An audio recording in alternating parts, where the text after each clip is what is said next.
And our panel for the next, 44 minutes now, is going to be also from beyond the region, actually quite far beyond, geographically speaking.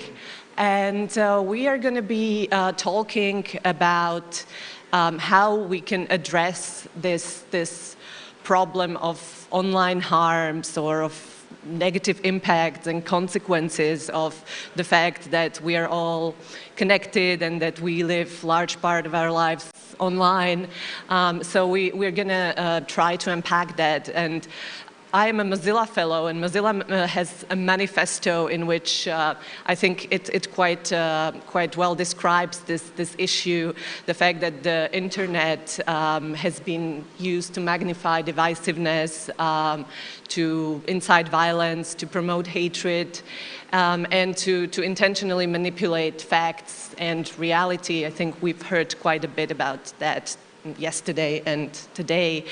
And exactly this problem, the hate and the division and the manipulation, and sadly also often violence that is connected with the content that's spread online, is the reason why more and more there is this increasing pressure on both the companies and the governments to do something about this problem, to come up with new policies, new ways to do business, to regulate this behavior, and to rein in this really difficult and often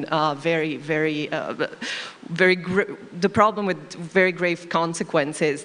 So I'm really glad that today I have my two co-panelists here, Sanjana Hattattuwa from Sri Lanka, from Center for Policy Alternatives, and Victoire Rio from Myanmar Tech Accountability Network, who are one of the people currently doing like really interesting work and thinking around the solutions and the ways how we can prevent violence, how we can regulate or organize the rules and different solutions around preventing violence and the spread of this inciting content. And the reason I think their work is so interesting and so valuable is because it's really rooted in practice, and it's connected or it's informed by evidence and by data. And this is just to explain the fear in the title of our panel. Oftentimes, the policy discussions are really driven and motivated and actually really flare up always after incidents, and so are motivated more by emotions and by fear and by this need to really do something rather than like looking at what data tells us. And there is a lot of misconceptions about the role of social media in actually facilitating violence or inciting violence. So this is the work that both Victoire and Sanjana are really doing, and data that they are looking at. And just like I'll let them explain and introduce their particular context in which their work is rooted, but just really as a very short introduction, like these headlines that now became commonplace, where it's discussed whether Facebook has responsibility for genocide in Myanmar or for failing to prevent outbreaks of violence in different countries. This is something that a couple of years ago wasn't really mainstream and on top of policy agendas and the main headlines of the main newspapers around the world. And so Sanjana and Victoire have been really like trying to alert to this problem and to get attention. So I would start maybe with you, Sanjana, to talk about Sri Lanka and how, like, to give us a little bit of a like play-by-play of when you started to be concerned about the content spread on social media and how it progressed and where we are now. And I know it's a very, very layered and especially with the recent what happened on Easter Sunday. So we don't have so much time, but please take as long as you need to explain the context. Thank you.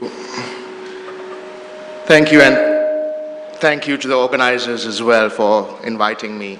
It's impossible to give the history of Sri Lanka in a few minutes. Essentially, for those of you in the room, you would have heard of the country through the nearly 30-year-old war that plagued more or less the north of the country, but it was a war that engulfed the entire island for about 30 years, or almost the entirety of my life. The war ended almost exactly to the day 10 years ago. So back home in Sri Lanka, we are celebrating 10 years after the end of the war. It was after the end of the war that social media began to take root in the country's politics, socio-economical conversations, economy, and religious communities as well. Now, to capture 10 years is going to be difficult, but what we saw in 2014, so already many years ago, were that the best users of Facebook and social media at the time were the worst elements of society. A lot of the political actors who were racist, a lot of the religious community who were the most divisive and also racist, were what you would call the first adopters or the first movers on social media. Now, the reason you would not be aware of this and why Facebook was also blinded to this at the time was that it happens in my language, which isn't spoken anywhere else in the world. And Victor would speak of a similar context in Myanmar. And at the time, this is in 2014 and 2013, the company and many other social media companies had almost zero oversight and moderation capacity, which allowed the hate, the hurt, and the harm, and the incitement to violence, racism, to grow. We monitored this, we translated what we could into English, we begged, we pleaded, we gave all the content to Facebook, and it wasn't until March 2018 when Sri Lanka went through, at the time, what we had as the worst communal violence, and the government blocked social media, forcing Facebook to come to the country and negotiate with the government, that then Facebook started talking with civil society, and then things have changed in the year after that.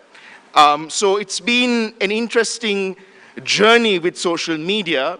I'll end by saying that after Cambridge Analytica, the West sees social media in terms that are largely linked to evil and disharmony and racism, and as a threat to democratic discourse and democratic frameworks. The problem in Sri Lanka, and I think this is also the case in Myanmar, is that you can't do without Facebook, you can't do without social media either. There's not been anything like it. If you take off social media, the country will cease to function. Politics happens on social media, marriages happen on social media, everything from gossip and flirtation and dating through to racism and algorithmic and other geopolitical manipulation also happens on social media. So that's kind of the challenge that we are facing at the moment, where content and conversations and social fault lines that have existed for decades are being weaponized on social media. But at the same time, and I won't go too much into detail, late last year when Sri Lanka faced an unprecedented constitutional crisis, it was also social media that provided the platforms through which democratic forces and civil society and pro-democracy activists could kind of put out a message and push back against authoritarianism as well. So that's to give, in a nutshell, the kind of complexity and fluidity of the content and the conversational landscape that we have in the country. Victor has the only slide in our panel, and actually has a very precise timeline on action or inaction from Facebook in relation to problems that your team has been highlighting for a while? Yes. Is this working? Yeah?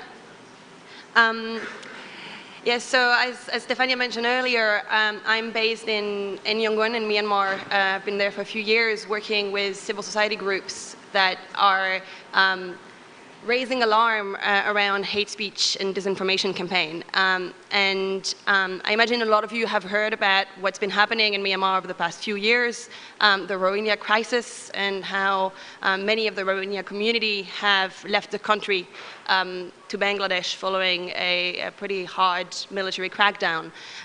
What I think is maybe less known is the position of the Myanmar audience to this. And what was really striking for us being in the country in 2017 was how many people in Myanmar don't believe that anything wrong is happening. There is a lot of talk about the coverage of the crisis from international media being fake news, meant to discredit the government, meant to discredit Aung San Suu Kyi. There's a lot of talk about this being a natural sort of counter-terrorism reaction of the government, and this being sort of legitimate in many ways. And a lot of the problem is, as we see it, was that Myanmar people were exposed for many, many years to a significant and heavily coordinated hate speech and disinformation campaign. Myanmar is a bit of a strange case because up until recently, internet was not very widely available. So Myanmar was actually under military control until 2015, 2016, when the Aung San Suu Kyi government took over. So we're looking at a country that has had an elected government for not that many years. It's only in 2014, really, that internet became widely available in the country. In 2012, which is when sort of a lot of the, so in 2012, we had a wave of violence in Rakhine already. And this was the early days of social media, the early days of Facebook. At the time, we're looking at a bit less than 1% of the population actually being online. But starting from there, and as was the case in Sri Lanka, a lot of the early adopters of social media were abusing the medium and using it as a tool. And as it grew, and it grew really quickly,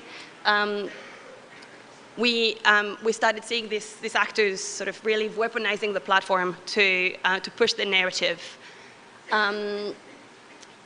2012 was this first wave of violence, so you had a lot of content. In fact, quite a significant amount of content was highly problematic, and it's in 2012 really that the first sort of warning signs started being shared in international media. There was a lot of talk about hate speech being a problem, but by that time, the company was not in country, had no one that spoke Burmese to really review the content, and had very little contextual understanding of what was happening. What I have on the slide here, sort of at the bottom, is the physical meeting that we had, so the different groups that I work with Facebook as a company to try to warn them that this was highly problematic, it was highly coordinated, and it was actually fueling violence in many ways. So as you can see, quite a few meetings. The red boxes are meetings where we actually went to Menlo Park to try to warn them that something was happening. Similar to Sri Lanka in some ways, Facebook really only started coming to the country, coming to Myanmar, after the government shut them down. So in 2014, we had a violent incident that was directly linked to the sharing of a Facebook post that resulted in a mob. The government tried to contact the company to see what they could do about it, and they couldn't reach anyone, and so went and shut down Facebook for some time. And so following that, Facebook came in country to talk to the government, talk to civil society, and then from then on, they roughly came about twice a year. They were covering Myanmar out of the Australia office and will visit every 6 months or so to meet with the government and a few of us within civil society. And on all of those occasions, we kept telling them that this was getting worse, and that they were real concerned that the violence was going to pick up in Rakhine State, and that it could actually escalate further and affect the Muslim communities across the country. The response at the time was fairly limited, and I think it took a while for the company really to understand that they had a responsibility to help. And I think it's this unfortunate situation in which if you've got problematic content in the context of social media platform, in the context of Facebook, they're the only one that can do something about it. They're the only one that can remove that content. No one else can. And so we did what we could, which is to make sure we briefed them on the situation every time they were there, send people to Menlo Park to meet with them and warn them of the situation. We sent a number of emails escalating content, doing as Anjana was saying, translating content, giving context, making sure that they understood what we were seeing. But the response was difficult. And I think what you can see from the top, Myanmar is an interesting context in that over the past few months we've had more visibility on numbers of reviewers than I believe any country in the world. And so we're sort of the only one that sort of know at this point how many human reviewers Facebook has covering Burmese language content. And at this point now in 2019, we're looking at about 100. But really, it's only in 2013 that they started having a person looking at content. By the time we had elections, which were a significant moment when it came to problematic content, Facebook had 4 people that spoke Burmese. And I think it's also important to point out that Myanmar has a number of different languages besides Burmese. But by 2014, they had 4 people. And that really only started escalating sort of in 2018 when, well, following sort of a lot of the talk related to the US elections, but also the UN started pointing out sort of Facebook's responsibility in a lot of the problems that we were facing. And we collectively, as Myanmar civil society, responded to, escalated the issue as well in an open letter at the time. So I think we're going to get to sort of what has changed over the past year, but it was really a slow process, and this challenge of sort of how do you deal with this problem when companies that that have the capacity to do something about it are actually not in country, don't understand the language, and often don't have someone that you can actually reach to raise these issues. Thank you, Victor. And I just wanted to ask, because we never really talked about it, but Victor actually got a personal response from Mark Zuckerberg to their open letter. And I was just always wondering, like, what made it, like, why your letter? Because as we heard from Sanjana, and like there are other groups and activists around the world that were trying to raise similar issues and have written, I imagine, open letters. Why was yours picked up and responded to in this fashion? What's your interpretation?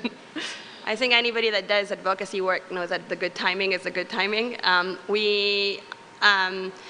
Facebook had been called out by the UN fact-checking mission in Myanmar over its role. And so there was already a fair amount of coverage around Facebook's role in Myanmar that was starting. And Mark Zuckerberg gave an interview in which he was explicitly asked about Myanmar.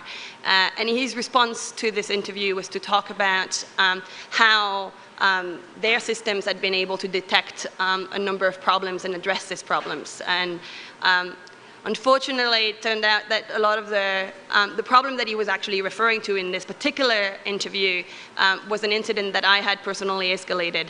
And the system in this case was really us. And so because this was, I mean, we took this opportunity of Mark Zuckerberg talking about a specific incident that we were familiar with and had been involved with to address him personally and raise the various issues that we found with the way the company was operating in the country.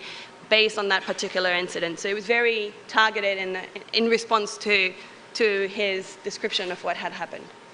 Well, I mean, I wouldn't argue that the personal response or the kind of remarks that were made by the CEO in the media necessarily always indicate that the actual changes are going to be made. But certainly, I mean, it's a good, I guess, achievement to just get it out there and get it acknowledged.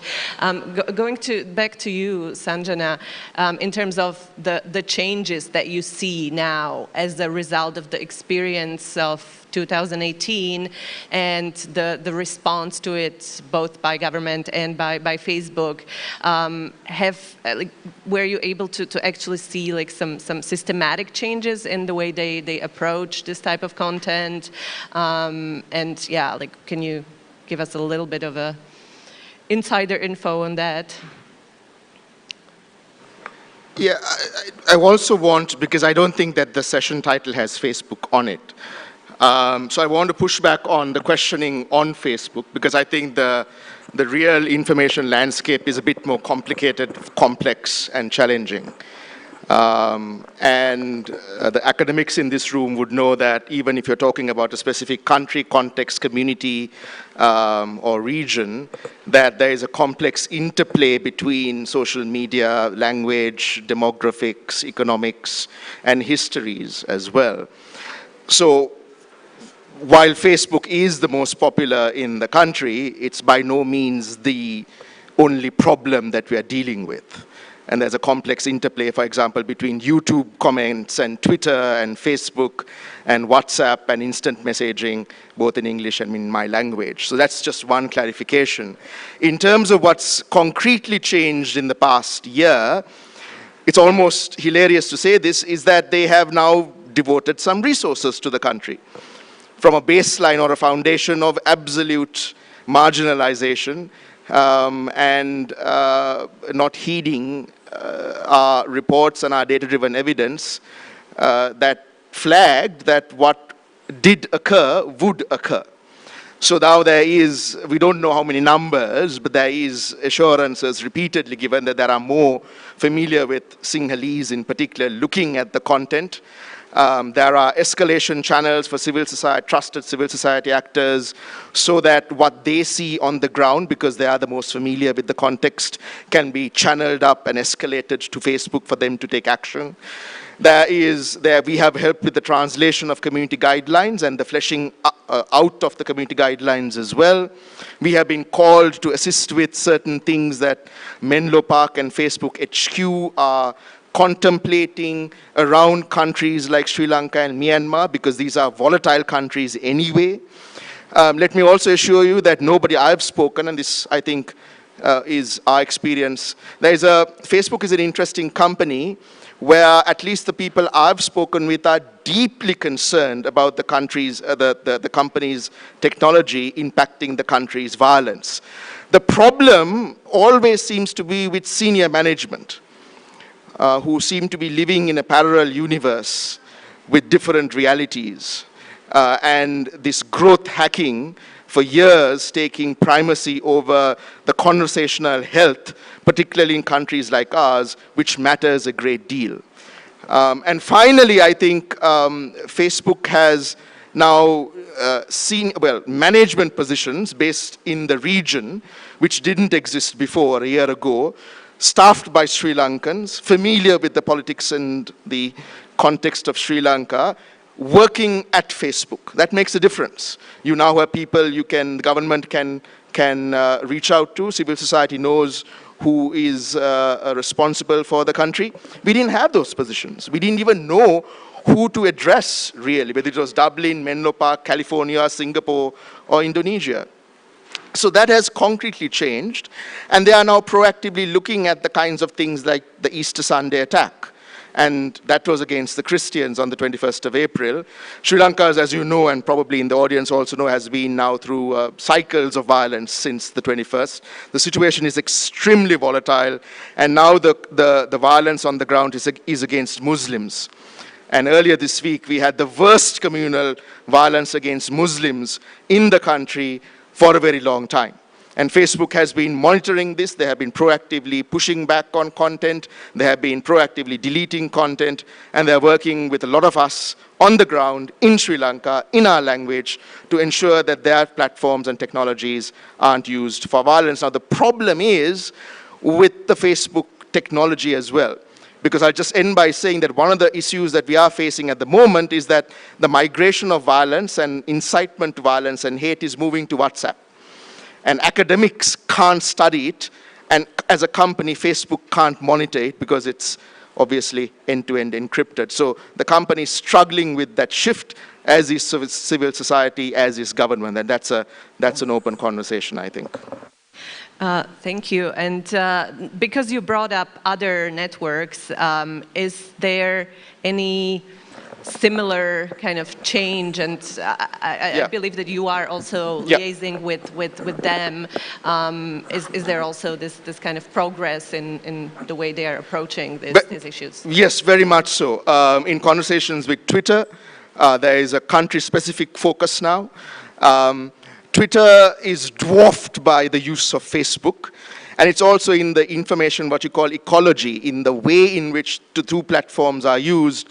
Twitter is outward-facing and not really important within the country. You know, there are clarifications to that. But Facebook, in my language, is the predominant conversational platform within the country. So it's important within the country. But having said that, Twitter is also very, very deeply invested in making sure that their platform isn't used for abusive, hateful, violent content, and as is Google and YouTube as well. So the three dominant, in a sense, platforms, even though we are a very, very small country, I think are using our country as a test bed, in a sense, to get the tech right. If they can get it right in our country, the hope and the expectation, I think, is that you can scale it, you can expand it, and you can implement it in other complicated, complex contexts like Myanmar, and then more broadly around the world as well. Victor, going back to Myanmar, from your perspective, like looking back at all the changes, I mean, we see the increased also dedication of resources in terms of human moderators, capacity. Were there any other changes that you've observed that makes you think that come new crises, different crises, that there will be a faster or more efficient response?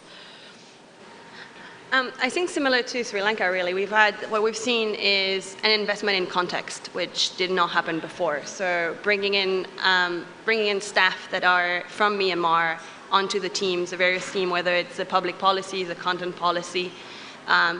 They've now just brought in a person as well that's focusing on the media and the media landscape in the country. So that's definitely helpful in both ensuring that there's greater context within the company, also that there are advocates within the company that can push the issues up.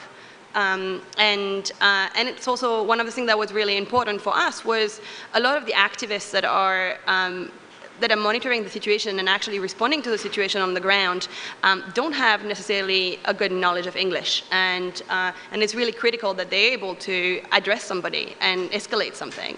And so part of the challenge for us over the past few years was that whenever something happened, I was the one on the receiving end of messages from activists saying, this is happening, we have to do something. And they'll send me posts in Burmese that I couldn't read, and it would often be on Friday nights or Saturday nights, because that's when the bad content usually came, and then asking me to do something, and it was a lot of back and forth to try to figure out what was the content about, was it really a violation, was it really risky, and then essentially translate that into a brief that explained what the context was and why this was dangerous, and then escalating this. So there's definitely, this process has definitely been cut a lot.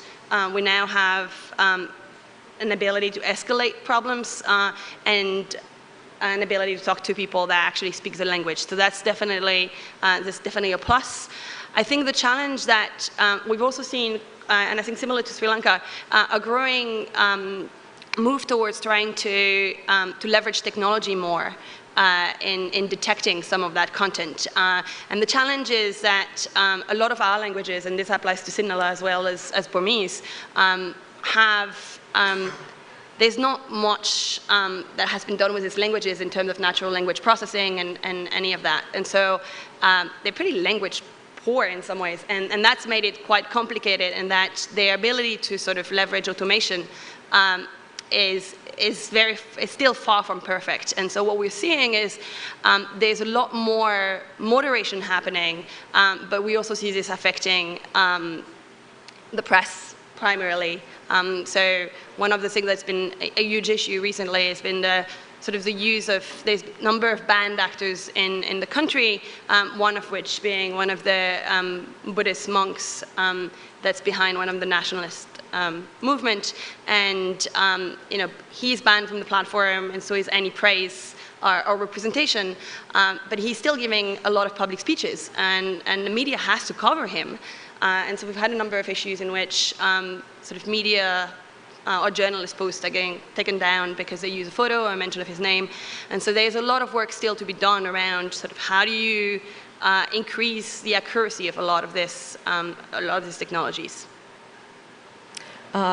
I think that I would like to now turn a little bit or dig deeper, I think, on this issue that you mentioned. So oftentimes, talking about solutions, it's framed either we either need more people or more technology, or I mean, usually it's a mixture of both, but there are certainly risks involved with both, and also just limitations involved with both types of solutions.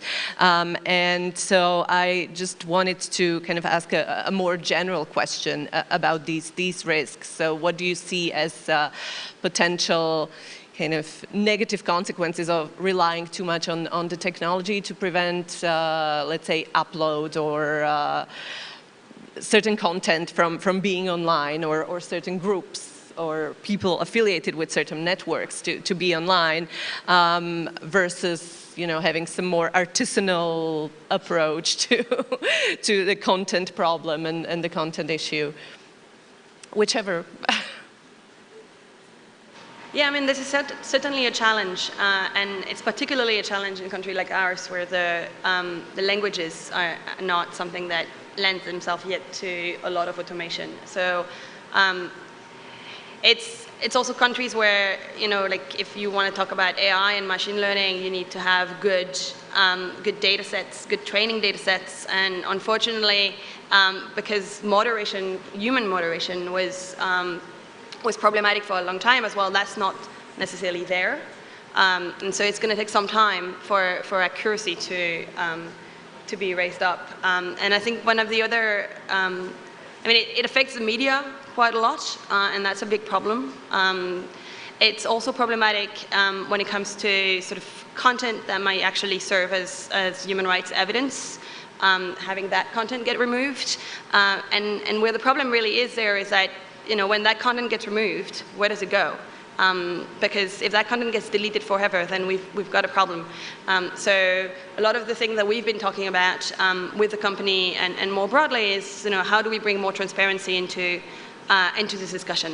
Is there a way to review the content that gets taken down and try to understand what was taken down that shouldn't have, and where did the mistake actually come from? I think enforcement remains sort of pretty problematic. I think you're playing agent provocateur, because there is no easy answer to this. I think one of the things that is very different from Myanmar in Sri Lanka is that we have an extremely high adult literacy. It's in the upper 90s, but an abysmal media literacy. And that's a unique risk vector, because people actually do understand a lot of media, but they cannot critically question it. And along with what academics call context conflation, which is that it isn't immediately evident when you're scrolling through Facebook, or when you're looking at Twitter, or when you're looking at YouTube, what the source is. Is it credible? Is it not credible? Who is it? Where is it coming from? When was it published? The tendency in my country is to immediately react to either through forwarding or engagement, or through now increasingly and disturbingly physical means, what would be initially consumed and produced digitally. And so the companies find themselves, I think, at the intersection of the kinetic and the physical and the natively digital. And that's a unique problem space. One of the other challenges, I think, is not too dissimilar to this region, is that the government itself is an active player in dis and misinformation. The mainstream media are themselves active players in producing rumor and even in Sri Lanka, racist content. So having technology companies as the sole arbiters of what should and should not go, as Victoire said, is problematic.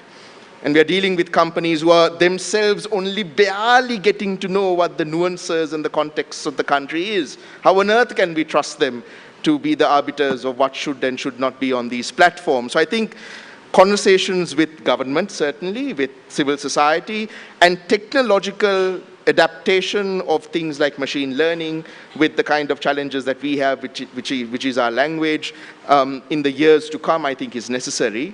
But in the interim, I think is where Myanmar and Sri Lanka face the greatest challenge. We are not countries that are at peace. Violence will and can break out any day, and in Sri Lanka, just after the 21st of April, there have been almost every day an incident of violence.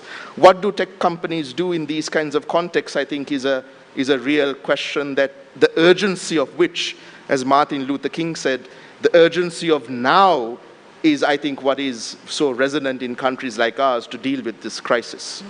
Yeah, and to add to that, I think just finding a good model of exactly how to combine the strengths and also how to, in a way, mitigate the risks and the limitations of these various actors and players, because obviously the grassroots activists are very well placed to understand and kind of predict the problem.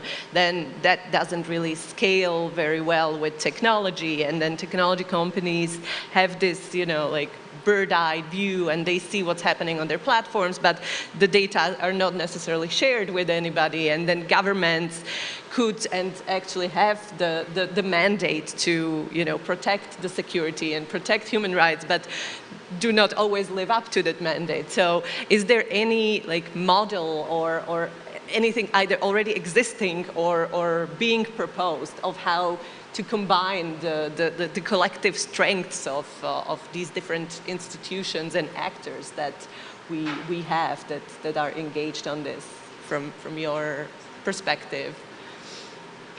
Well, there is no one size fits all. I think it's an ongoing conversation. The Christchurch call, Macron and Ardern coming together, the discussions currently happening in the United Kingdom. I think an easier answer, perhaps a bit of a cop-out, would be to kind of identify where I believe we should not be going, which is Australia's response to Christchurch terrorism, which is Singapore's new laws, which are a severe threat to the freedom of expression, which are many other countries that are, I think, in response to what they say is fake news and misinformation, dual-edged legislation, turnkey legislation, which from a systemic and hardware and infrastructure level through to rules and regulations and laws, disturbing and dangerous because they can be, at a moment's notice, turned against democratic dissent and anything that, in a sense, is against or rises against government authority. So I think these laws, even from developed countries, are things that we should be very cautious against embracing, adopting, and adapting. And I think we have to kind of lead some of the discussions along with tech companies as to what could be solutions moving forward. Yeah, just to build on that, I think for me one of the concern really is that a lot of the conversation that has been ongoing around regulation of these platforms has been driven from Western countries, and in particular sort of European country and Germany, and looking at models that apply to sort of democratic societies or envisioned within that framework. And it's has started this process of putting the state really as the regulatory body. And in the context of Myanmar and in the context of many other countries actually, the state is part of the problem, if not the problem. And so it's very hard to think of the state being put in a regulatory role.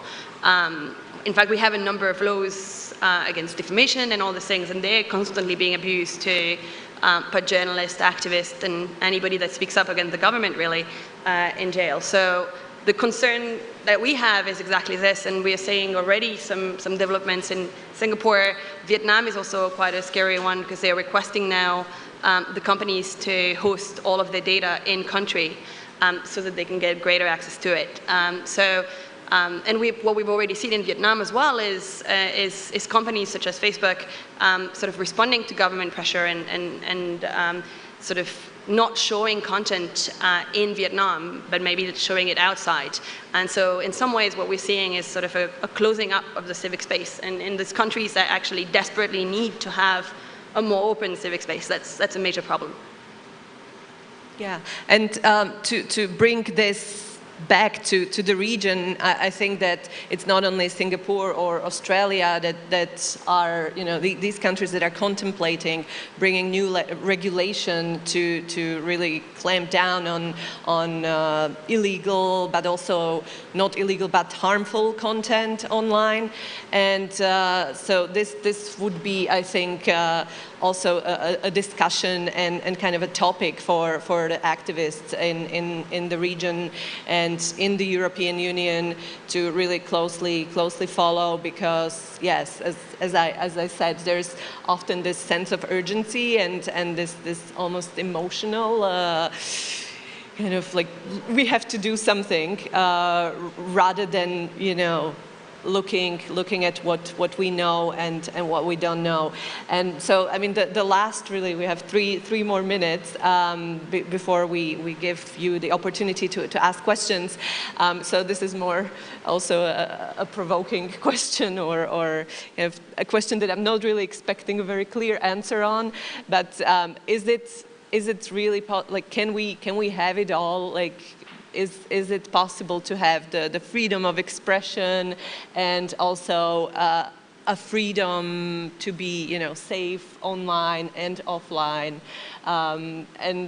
or do these new laws and policies always have to be a trade-off between security and freedom of expression, freedom of speech? I was just going to say context, context, context. Like, obviously, content that's problematic in Myanmar at the moment, given the context we're under, can be incredibly dangerous. And that same content within the American context might not be. At the moment, I think the way that the companies are approaching the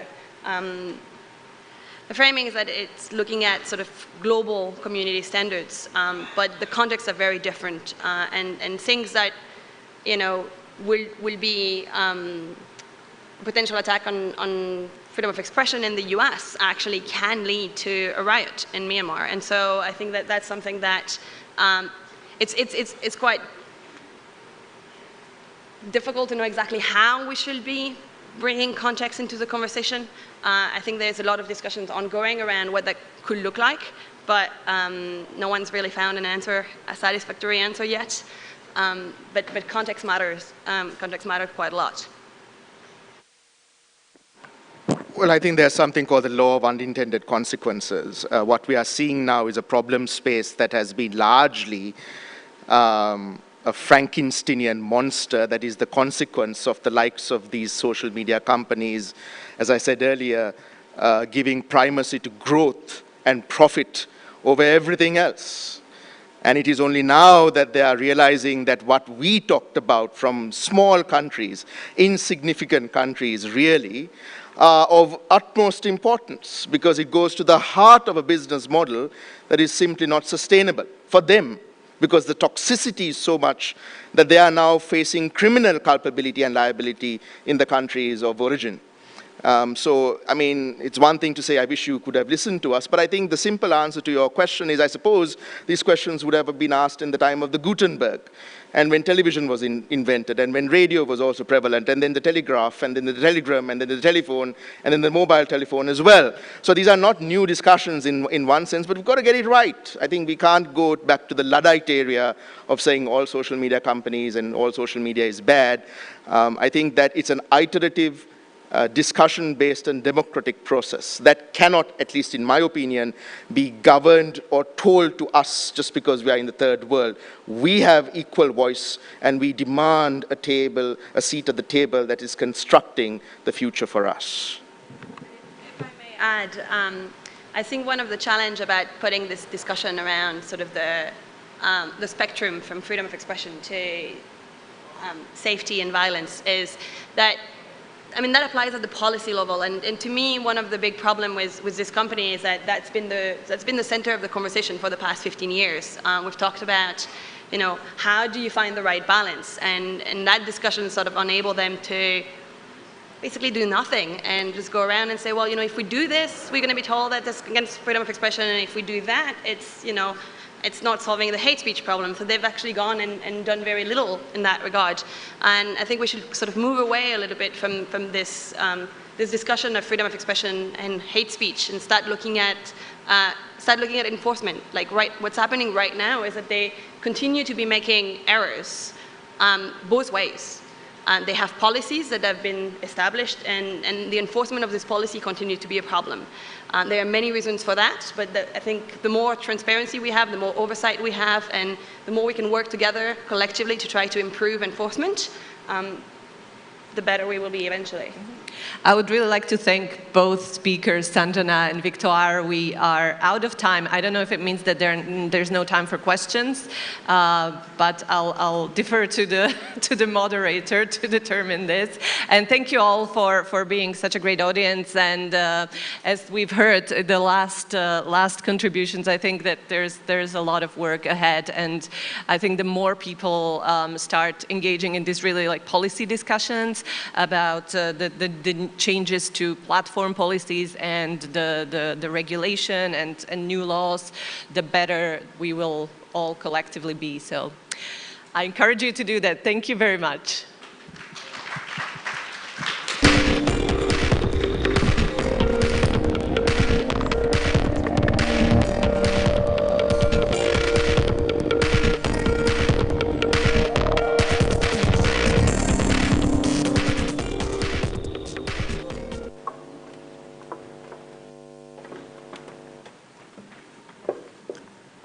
Well, before lunch, we have one more panel. Now we will